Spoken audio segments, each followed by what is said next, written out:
दोस्तों, एक बदमाश आदमी पूरे शहर में सभी लोगों को परेशान करता रहता था और लोग जब उसकी शिकायत प्रशासन से करते थे तो वे सब लोग उससे पल्ला झाड़ लेते थे। परंतु फिर एक दिन शहर में एक नया आदमी आता है और वह उस गुंडे का हर बात पर डटकर सामना करता है और अब पूरा शहर उसे हीरो की तरह मानने लग जाता है। दोस्तों, ये कितनी फिल्मी कहानी लग रही है, परंतु आज की जियोपॉलिटिक्स में ऐसा ही हो रहा है। और अब इन पात्रों को ऐसे समझिए, वह बदमाश आदमी चीन है, वह प्रशासन अमेरिका व वेस्टर्न देश है और वह हीरो भारत है। जी हाँ दोस्तों, भारत ने अभी हाल ही में चीन को फर्स्ट टाइम ऐसा जवाब दिया है कि चीन को जवाब देते नहीं बन रहा है। अभी तक चीन लगभग अपने हर पड़ोसी देश से विवाद करता रहता था। उसका बॉर्डर 14 देशों से मिलता है, परंतु उसका विवाद 18 देशों से है। मतलब जिनसे बॉर्डर नहीं लग रहा उनसे भी जा जाकर पंगा करता रहता था। और हर साल चीन अपना खुद का मैप जारी करता था तथा इसमें दूसरे देशों के एरिया को अपना एरिया बताता रहता था और कभी दूसरे देशों के एरिया के नाम भी खुद चेंज करता रहता था। और नो डाउट फिर दूसरे देश जब अपना विरोध जताते थे तो चीन ये कहता था कि ये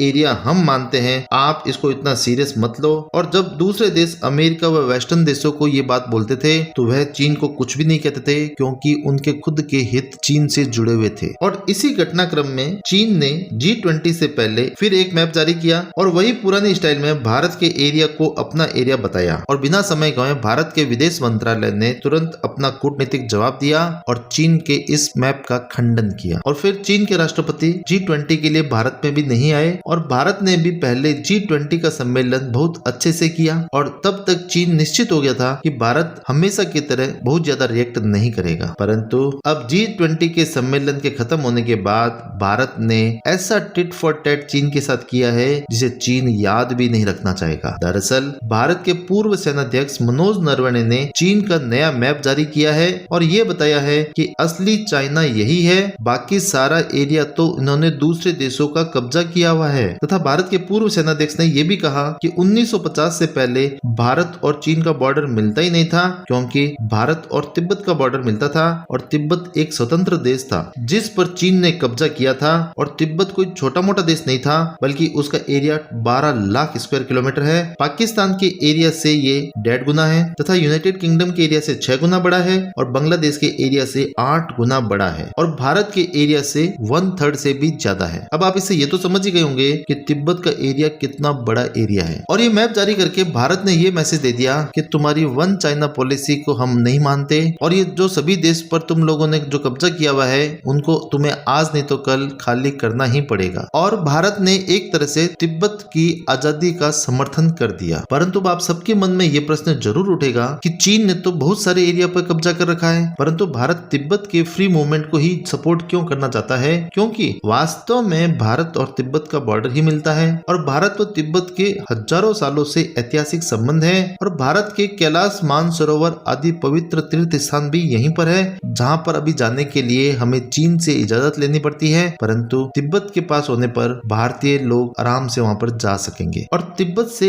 ऐसी ऐसी नदियां निकलती है जो साउथ एशिया के बहुत बड़े एरिया को पानी की सप्लाई करती है और चीन ने वहां पर अपने बड़े बड़े डैम बना रखे हैं। उसका पानी छोड़कर जब चाहे वह भारत में तबाही ला सकता है, आधे भारत को डुबो सकता है। तो हम सब लोगों की भविष्य की सुरक्षा के लिए ये बहुत जरूरी कदम है कि भारत तिब्बत को चीन के चंगुल से आजाद करवाए। और भारत जब इस प्रकार के काम कर रहा है तो इससे छोटे देशों के अंदर भी हौसला आएगा और वह भी भारत के नेतृत्व में आके खड़े होंगे और ये सभी छोटे देश भारत के नेतृत्व में आके चीन को हर मोर्चे पर मुंह तोड़ जवाब देंगे। और ऐसा नहीं है कि भारत ने सिर्फ यही मैप जारी करने वाला कदम उठाया है, बल्कि भारत ने इससे पहले भी वन चाइना पॉलिसी को इग्नोर करते हुए चीन को काउंटर करने के लिए अपने 3 पूर्व सेनाध्यक्षों को ताइवान भेजा था। वहां पर ऑफिशियली तो ये कहा गया कि वो सम्मेलन को अटेंड करने गए हैं, परंतु वहां इन लोगों ने ताइवान के शीर्ष लोगों से गुप्त मीटिंग की और जिसके अंतर्गत ये डिस्कस हुआ कि अगर चीन ताइवान पर हमला करता है तो ताइवान को कैसे रिएक्ट करना चाहिए। कुल मिलाकर भारत ने अब चीन को ये तो बता ही दिया है कि तुम ये मत सोचना कि तुम कुछ भी बोलोगे और दुनिया सुनेगी। अब ये नया भारत है और ये घर में घुसकर मारेगा और ईंट का जवाब अब पत्थर से दिया जाएगा। और वैसे भी भारत लगातार प्रयास कर रहा था कि चीन के खिलाफ एक नया वर्ल्ड ऑर्डर तैयार हो और वह भारत काफी हद तक कामयाब हो चुका है। G20 के अंदर आपको इसकी झलक दिख गई होगी। वैसे आपको क्या लगता है, क्या भारत ने चीन के खिलाफ सही कदम उठाया? आप हमें कमेंट सेक्शन में बताएं। Thank you for watching this video.